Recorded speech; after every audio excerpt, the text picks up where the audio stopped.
Ngayon, umuulan na madlang people. Kailangan nyo na ng sabaw. Eh, yung may mga ano ba kayo dyan? May mga sabaw kayo dyan? Kasi ang lamig ng panahon, kailangan ng sabaw. Yung lalaw na yung manok na tinola, lagyan mo ng sabaw. Ang sarap ng sabaw talaga. Paborito ko yan, manok na tinola na may kapayas at malunggay. Tapos lagyan mo ng sili, makaunting maanghang. Ang sarap ng sabaw pag mayroon maanghang.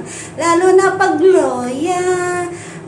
Para sabi nila pa, mas masarap ang sabaw. Oo, paborito ko sa tinola yung may luya at may sili. Ang sarap ng combination yan. At taktakan mo ng paminta.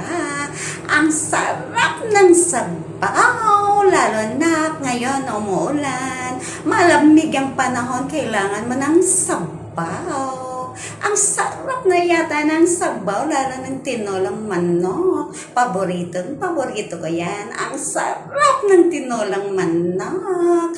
Gustong gusto ko yan. Sarap na sarap ako kumain ng tinola na manok. Madlang people. Diba? Ang sarap ng manok na may tinola, may sabaw. Lalo na pag may paminta, taktakan ng konting paminta. Masarap yata ang sabaw.